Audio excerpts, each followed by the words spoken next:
Hello dear students, we are doing chapter number 7, Psychology, class 12, and according to NCERT, this topic, influence of group on individuals' behavior, is at 137, NCERT book 137.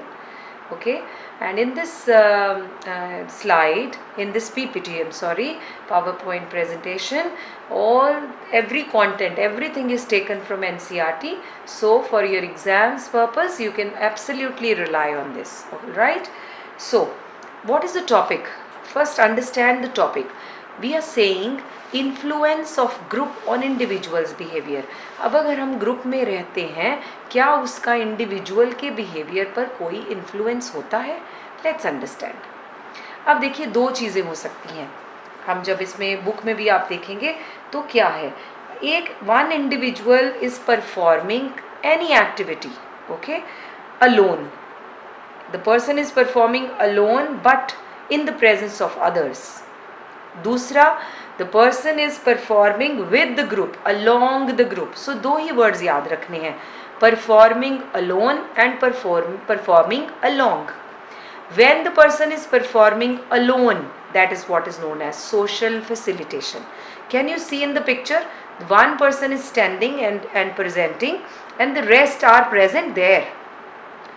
तो इससे क्या उसकी performance में या उसके individual performance में कोई फ़र्क पड़ता है?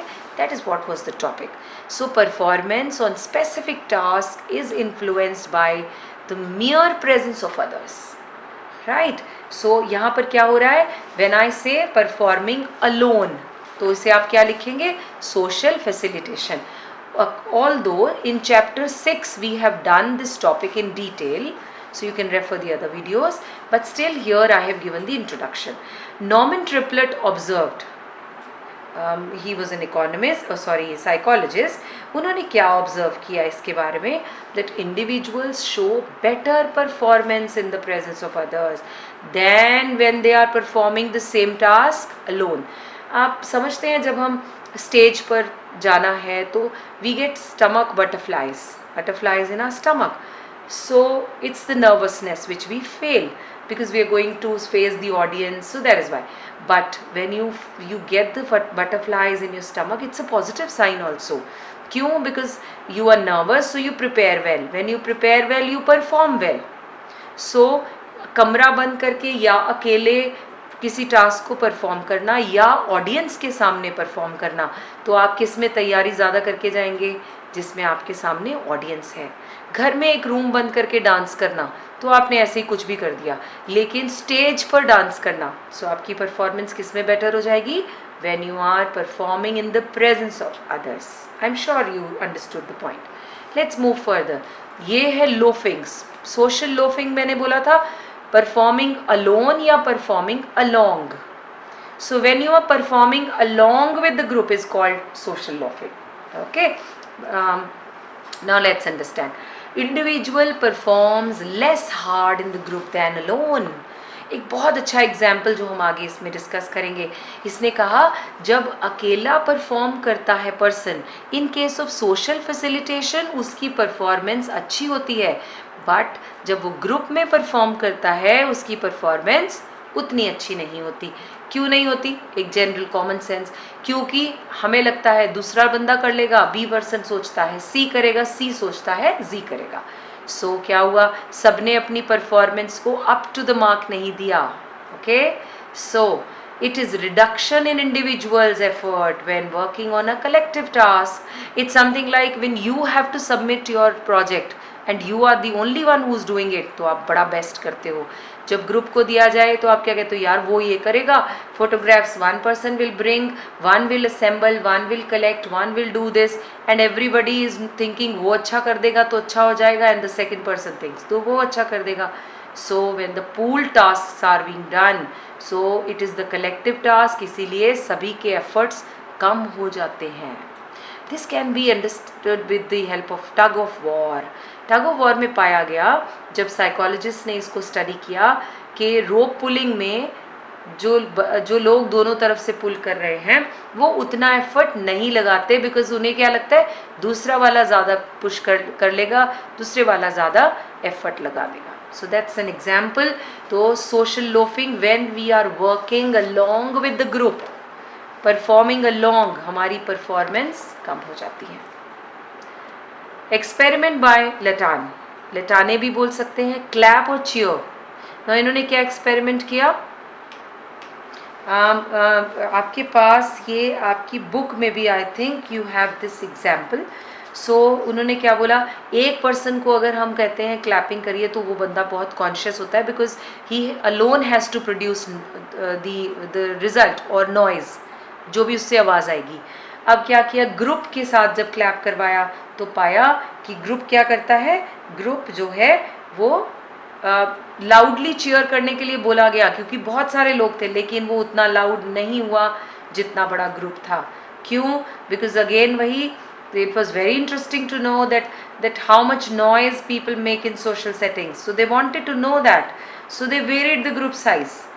Individuals were either alone, पहले तो अकेलों को करा गया, और they were in the group of 2, then they increased to 4 and then 6. So what was the result? Result showed that although the total noise rose up, okay, as the number of people were increasing, noise तो बढ़ा, लेकिन the amount of noise क्या होती गई, drop होती गई. क्यों, because everybody was performing together, और ग्रुप साइज बढ़ने से परफॉर्मेंस बढ़ जाती है, ऐसा नहीं होता. So this was the experiment done by Latane. Why does social loafing occurs, होता क्यों है ऐसा. पहले तो उन्होंने एक्सपेरिमेंट किया, फिर उसके रीजंस ढूंढने की कोशिश की, तो पाया कि जब ग्रुप में लोग होते हैं वो लेस रिस्पॉन्सिबल फील करते हैं. एक सोचता है दूसरा करेगा, दूसरा रिस्पॉन्सिबल दूसरे को समझता है, so they feel less responsible, less motivation is there. उन्हें लगता है अगर मैंने एफर्ट कर भी दिया तो मुझे थोड़ी रिवॉर्ड मिलेगा, तो ग्रुप को मिलेगा, तो मोटिवेशन क्या हुआ, कम हो गया. कोऑर्डिनेशन भी इतने सारे लोगों का बहुत अच्छे से नहीं हो सकता, 1 2 3 का तो हो सकता है. स्टेज पर जितने ज़्यादा लोग आप डांस में लेते जाएंगे, व्हाट विल हैपन, कोई ना कोई मिस्टेक करेगा ही करेगा. So it means improper coordination. No comparison with other group, you are the only group who is performing and there is no comparison with the other. So what will happen, you know that whatever you will do it, that will be fine. So that is why the performance falls.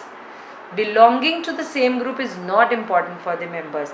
Actually वो जो belongingness है वो इतनी important नहीं होती कि भाई मुझे अपनी टीम को जिताना है, मुझे अपने ग्रुप्स के साथ रहना है, I have to give my 100%. ये नहीं रहता. कब, when we are in a group, when we are performing along with the group. So how can this be reduced? अब प्रॉब्लम्स तो ढूंढ ली हमने, क्यों हो गया, रिस्पॉन्सिबल नहीं समझते लोग, उस ग्रुप को बिलोंगिंग नहीं समझते. इसे ठीक कैसे करें, ये देखिए ज़रा टग ऑफ वॉर में, how can social loafing be reduced. So let's pick up certain ideas. क्या करें, हर एक के काम को अकाउंटेबल कर दें, आइडेंटिफिएबल कर दें.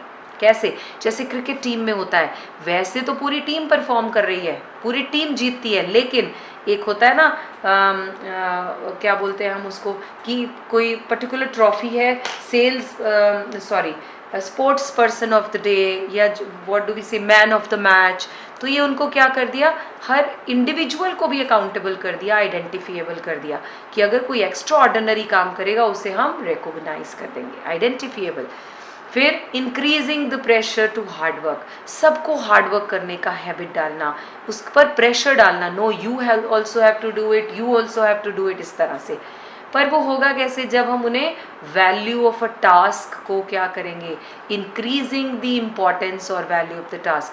कैसे, से फॉर एग्जाम्पल ए पर्सन को आपने एक टास्क दिया, बी को बी टास्क दिया, सी को सी टास्क दिया, और उन तीनों को कहा तुम्हारा टास्क इंडिविजुअली बहुत इम्पॉर्टेंट है. अगर आपका ये component, it's something like, have you ever played jigsaw puzzle. Supposedly you have 10 जिक्सॉज, 10 उसके जो पोर्शंस कट करे हुए हैं 10 हैं. क्या 9 पीसेस से आप वो पिक्चर कंप्लीट कर सकते हैं? नहीं. तो you know that the 10th जो उसका पोर्शन है या जो 10th कटिंग है, दैट इज इक्वली इम्पॉर्टेंट. तो अगर मुझे पता हो कि मैं as a 10th member my task is that much important that the whole goal can not be achieved without my task completion, तो फिर मेरे टास्क की इंपॉर्टेंस बढ़ जाएगी. Did you get that?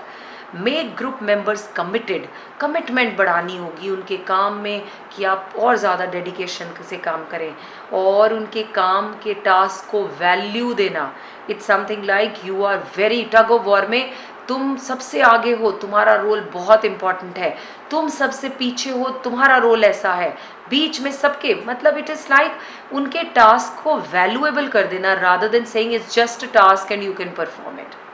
इससे क्या फिर आ गया स्ट्रेंथन कोहेसिवनेस. कोहेसिवनेस पढ़ा था ना हमने, एक ही डायरेक्शन में हमें उनको, कोहेसिवनेस का मतलब क्या था हमने पढ़ा था, हमने एलिमेंट्स में स्टडी किया था, क्या था? टुगेदरनेस, आपस में एक दूसरे की बाइंडिंग को बढ़ाना, आपस में म्यूचुअली अट्रैक्शन को बढ़ाना. जब ऐसा होगा फिर हमें क्या लगेगा? हमें बर्डन फील नहीं होगा, हमें ये टास्क दूसरे का नहीं लगेगा. क्या लगेगा? This is my own task. तो इस फीलिंग के साथ ही हम उसे कर पाएंगे. Before I start group polarization, I am sure you understood group loafing. हमने ग्रुप लोफिंग के बारे में क्या क्या पढ़ा? We talked about group loafing, okay, and facilitation too. Why does that occur? How can we reduce? ये सब हमने इस वीडियो में स्टडी किया. So let's move to group polarization.